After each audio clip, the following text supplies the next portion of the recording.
ចាខ្ញុំនឹងសប្ថ្ងៃខ្ញុំអរគុណណាអូនចាបានអាជ្ញាធរភូមិខំហើយស្រុកគាត់ធ្វើផ្លូវឲ្យពួកខ្ញុំនឹងដើរចាមិនថាទៅចការមិនថាចូលទៅផ្ទះមិនថាជូនកូនទៅរៀនមិនថាដើរទៅពេទ្យចានឹងស្រួលណាស់អត់មានពិបាកអីទេពីមុនពិបាកណាស់អូនចាឥឡូវខ្ញុំអរគុណណាស់ហើយចាសូមឲ្យអាជ្ញាធរភូមិខំស្រុកចាថាថ្នាក់ខេត្តក៏ដោយណាអញ្ចឹងខ្ញុំអរគុណអត់មានអីជូនពរលើសពីនឹងទេដែលគុណខ្សែរបស់ខ្ញុំប្រជាពលរដ្ឋមួយរូបចាខ្ញុំនឹងសប្បាយចិត្តនឹងរីករាយចាអរគុណចាសប្ថ្ងៃហ្នឹងគឺខ្ញុំអរមែនតើដែលមានផ្លូវ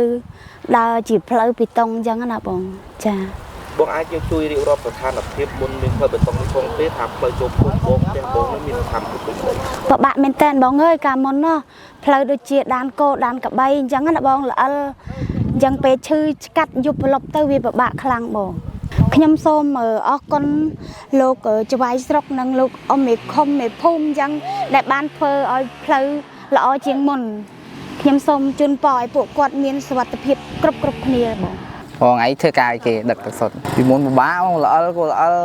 ខ្លះទៅក្លាប់ទៀតក្លាប់មកវាល្អិលពេកវាផ្អៀងអាកន្លែងចំណោតនោះទៅឥឡូវគេចាក់បេតុងស្រួលបាទមានផ្លែអរគុណដែលជួយធ្វើផ្លូវ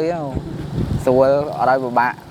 កាលពីគេអត់ទាន់ធ្វើផ្លូវបេតុងនេះពិបាកបងពិបាកផ្លូវនឹងល្អិលនៅពេលដែលខែភ្លៀងហ្នឹងណា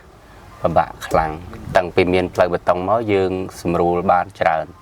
ការចេញចូលធ្វើដំណើរអីវាចឹងនិយាយថាវា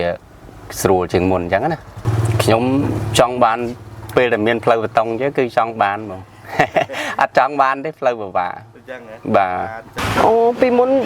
ពិបាកផ្លូវមានផុងមាន